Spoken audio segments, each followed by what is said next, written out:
Karimnagar corporation smart సిటీకి నిధులు ఇచ్చిందెవరు, ఎవరు తీసుకొచ్చిందెవరు, అభివృద్ధి ఏ విధంగా జరిగిందో నిన్న సమావేశం ద్వారా కరీంనగర్ ప్రజలకు క్లారిటీ వచ్చిన తర్వాత ఎప్పుడు కార్పొరేషన్ ఎన్నికలు వచ్చాయి, ఎప్పుడు భారతీయ జనతా పార్టీ అభ్యర్థిని మేయర్ చేయాలని చెప్పి అలా కరీంనగర్ ప్రజలందరూ కసితో ఎదుర్కొంటున్న విషయం వాస్తవం. అరే సునీల్ రావు చాలాసార్లు ఫోన్ చేశారు, అరే కార్యక్రమం పిద్దాం అనుకుంటే మామూలు ఒప్పుకుంటలేదే, పైసలు ఇచ్చేది నరేంద్ర మోడీ ప్రభుత్వం, కొట్లాడేది మీరు, కానీ పిద్దామంటే మామూలు పెడుతున్నారు, నన్ను కూడా రావద్దు అంటున్నారు అని చెప్పి చాలా సందర్భాల్లో నేను సునీల్ రావు గారు చాలా సందర్భాల్లో మాట్లాడుకున్నాం. పార్టీ పరంగా బీఆర్ఎస్ పార్టీ సునీల్ రావు గారు, నేను భారతీయ జనతా పార్టీ. కానీ అభివృద్ధి విషయంలో, ప్రారంభోత్సవ విషయంలో చాలా సందర్భాల్లో సునీల్ రావు గారికి నన్ను పిలువాలని చెప్పి తప్పన ఉన్నప్పుడు కూడా రాజకీయ ఒత్తిళ్లు, సునీల్ రావు గారిని బైకడేస్తాం, సునీల్ రావు గారిని దించేస్తాం, బండి సంఖ్య అని పిలిస్తే అని వార్నింగ్లు ఇచ్చే పరిస్థితి అప్పుడు ఉంటాయి.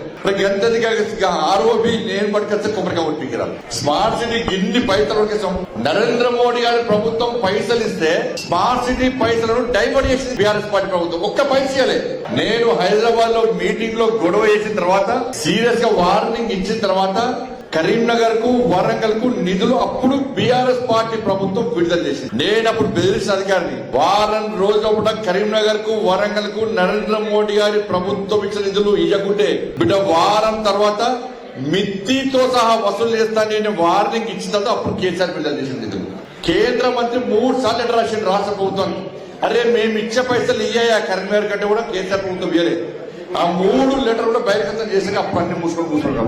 కానీ ఏ ఒక్క రోజు కరీంనగర్ స్మార్ట్ సిటీ అభివృద్ధి విషయంలో నన్ను పాల్గొనే అవకాశం లేకుండా వేసిన 10 సంవత్సరాలు. ఎక్కడ కనీసం కొబ్బరిగా కొట్టే అవకాశం లేకుండా వేసిన 10 సంవత్సరాలు.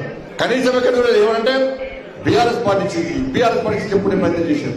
కానీ వాస్తవాలు ఏదో నా సునీల్ రావు గారు చెప్పిన తర్వాత, కేంద్ర మంత్రి గారికి వచ్చిన తర్వాత, ఇలా పూర్తి క్లారిటీ కరీంనగర్ ప్రజలకు వచ్చిన తర్వాత భారతీయ జనతా పార్టీ ప్రభుత్వం వల్లనే ఈ అభివృద్ధి, కరీంనగర్ పార్లమెంట్ అభివృద్ధి జరిగిందన్న విషయాన్ని ఇలా ప్రజలు గుర్తించారు. కాబట్టి ఇలా ప్రజలు ఎక్కడ విషయాలు నిన్న కూడా బీజేపీ అంటున్నారు.